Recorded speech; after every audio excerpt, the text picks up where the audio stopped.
Hello everybody, this is Dimitri, cryptoparadise.consulting, my website. Um, Very glad to be with you for this session number 2 of our 5 sessions called Unbank Yourself. In session number 1 we saw where we come from, which is the 2008 crisis and the financial system we live in. And in this session, we're gonna study the creation of Bitcoin by Satoshi Nakamoto. Before we go into this, I want to remind you that after the 2008 crisis, even though the Satoshi white paper came out in September 2008, it took some time for Bitcoin to become a new store of value. And during the first years, let's say until probably 2012, Bitcoin was not really seen as a type of asset which could be in competition with other. So until that time, there was only, if you wanted to stay liquid and still to unbank yourself, you didn't have so much choice, and actually you had one choice among the others, which was clearly gold and eventually silver, where investors could invest, keep their assets liquid, and be completely unbanked. So of course you had other ways to unbank yourself, which was probably to invest in real estate, to invest in art, but those types of investments are less liquid, much less liquid, and usually they're also not very easy to handle with. Okay, you cannot run away from somewhere with your real estate property under your arm. And art, even art could be quite a headache. So gold clearly was the king of all those liquid assets that still allow you to be unbanked. And we saw the rise of gold in those years, so which shows you exactly how currency were debased.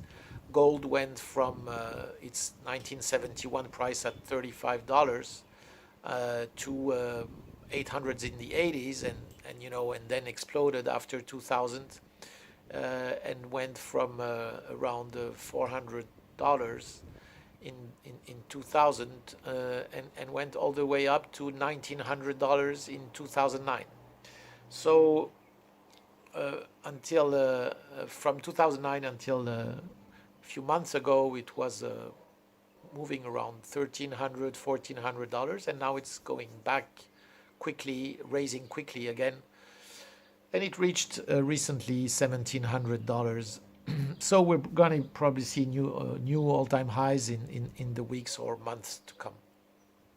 So so this is where we were in 2008. So in 2008 comes this Satoshi white paper, which explains that there is now something new called Bitcoin, which allows to give to humanity another currency that is not anymore dependable on governments, on banks, that is completely independent, completely decentralized, that is borderless, censorship resistant, all those qualities that are completely intrinsic to Bitcoin. So I'm going to try to explain you what Bitcoin is. Bitcoin is simply, in 2008 when it comes out, and still today, it didn't change its nature. The beauty of Bitcoin is its technology, and what Satoshi Nakamoto invented is the blockchain technology. Just a quick word about Satoshi Nakamoto. Nobody knows who that is. Might be a person, might be a man, a woman, no one knows. But Satoshi Nakamoto, when he came out with this white paper, he sent it out to a bunch of people, which were, let's say, geeks around the world, who were all somewhere or the other involved in cryptography, and who could understand what was behind this new protocol. So what was it? Let's say it was looked at like being a kind of, we could imagine it as a digital game where you can exchange among participants who decide to participate in that game, uh, like digital entities which were called bitcoins. And the new thing about it was that he found a way to resolve the problem of double spending, which means that you were not able to cheat that. As soon as you would spend a Bitcoin on the network, there was no way to go back and to eventually use a Bitcoin to respend it again. So how did he manage to do that? I'm not a technician, so you might want to go and deeper into that if you're really interested in the technical aspects of how it works. But he basically, what he did is that instead of having a centralized on a server database where you would have all the transactions going on for all this new Bitcoin network, what he invented was this idea of having a distributed database, a distributed ledger that was among all the computers that would participate to the network. And let's say every 10 minutes, around every 10 minutes, you would have a system where all computers who would be participating would install a software and would then be participating to a calculation, and every computer which discovers and resolves the calculation mathematical algorithmic problem would get a reward for being able to resolve that problem and being able to add a new transaction to the ones that were there before. All those new transactions were added and are added to all the computers at the same time, which means that it's distributed. It's not in one server, in one database. It's completely in all computers, and that is what the blockchain is, because at every transaction, it's a new block that is created and that is added to the previous existing blocks, creating what we call the blockchain, a chain of blocks. So this is a way to explain it, which makes it, I hope, understandable. I'm going to give you a small and simple example that anybody will now understand, and it gives you just an analogy. Of course, there are many differences between Bitcoin and blockchain and what I'm going to give you as an analogy, but it will make, I think, it will do the job. So you all remember that before a few years ago, let's say 10 years ago, we were all using Microsoft products like Excel or Word. And if you remember, I remember very well, I was a consultant at that time in the years 2000 until 2007, 2008. I was working with all my colleagues. We would exchange files by sending them around our computers by email. So let's imagine we all work on an Excel sheet, and I remember this was quite tricky because if we had to go on an Excel sheet and some of your colleagues has to input something in it and to update it, the update that he just made, had to be shared to everybody. And this was a worry, because maybe I had a version that was 1 week old. Now another colleague had a version that was 2 weeks old. And if this new colleague just works on it and updates this version, he has the latest version. How can we all be sure, especially if we're working with 10 people, so imagine if we're 100 people, how can we all be sure to work on the most updated version? And I clearly remember tricky moments where we were all sending back and forward, the latest version. Oh, no, no, you don't have it. No, no, no, I just changed it. Here it is. And, this could lead to many, many mistakes. So appeared about that time, at that time appeared Google, who came out with the Google Sheets or Google Doc solutions. And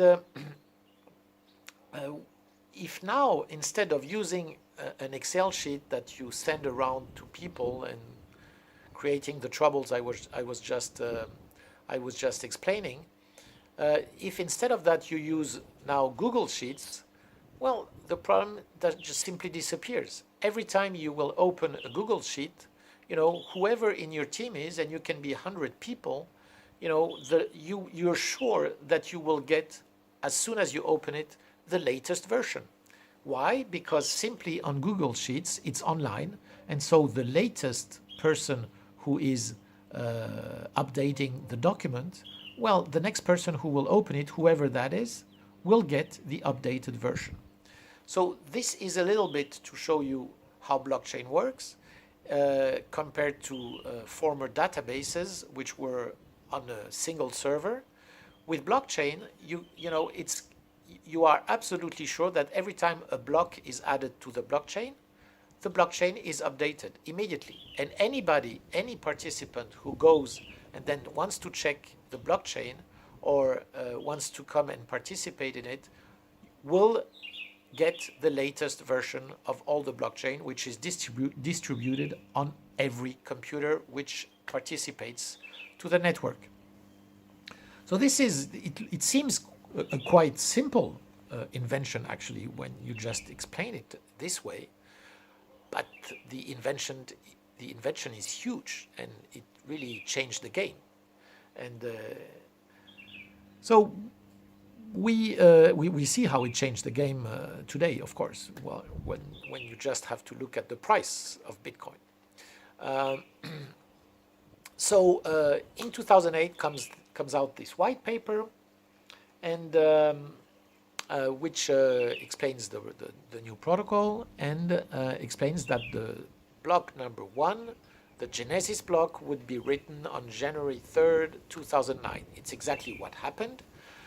And on every time a new block was written, there would be a reward for the computer which resolved the mathematical problem to be able to write the new block, and this reward was 50 Bitcoin per block. So in the code of Bitcoin is it is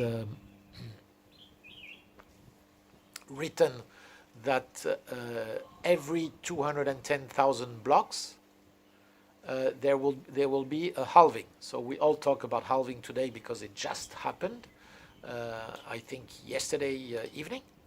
But we just saw the third halving. So the halving means that every 210,000 blocks, the reward will be divided by 2. So in about 2012, we had the first halving, which saw the reward going from 50 Bitcoin to 25 Bitcoin for every block which was created. So for the computer which was able to create, to validate the new transaction and the new block. So it went down from 50 to 25 Bitcoins. In 2016 around, we had the second halving, which saw a decrease from 25 Bitcoins to 12.5 Bitcoins for every block creation.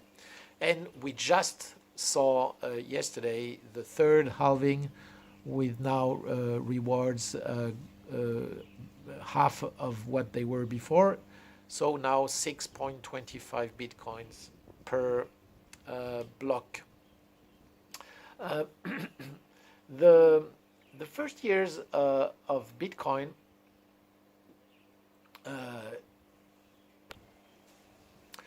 were years where Bitcoin simply existed as a digital entity.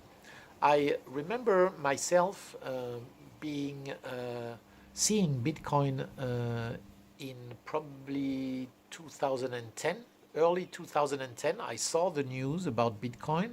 I actually went on my computer, downloaded a small software which allowed me to accumulate Bitcoin.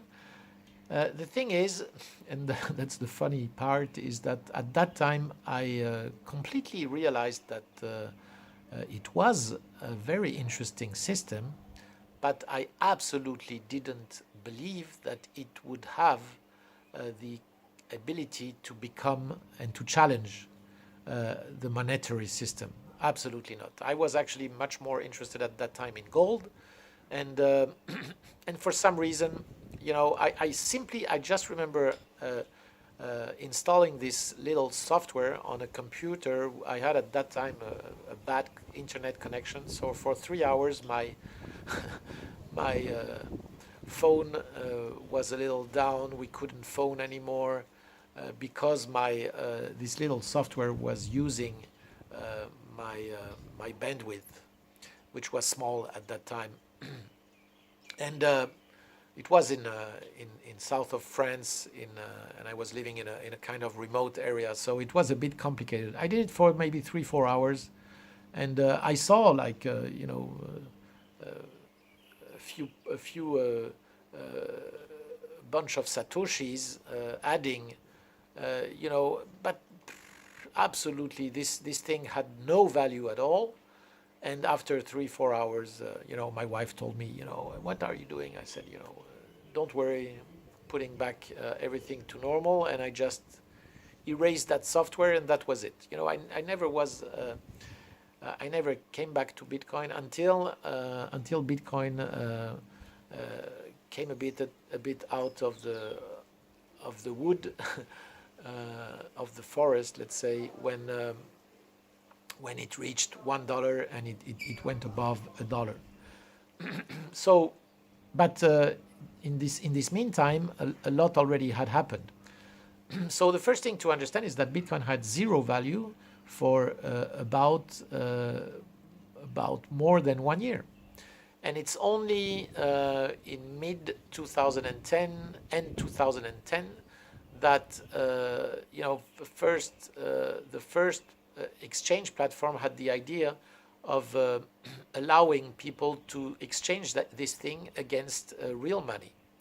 And but until then, it was only something that was exchanged among participants, which were again 99% geeks who were just interested in this new protocol, and among them, of course, probably some visionary people who understood the potential from the beginning of this thing, and I would have been happy to also be part of this, but unfortunately not, because they were able to accumulate, of course, bitcoins at a very high rate and at an exceptional low price, let's say.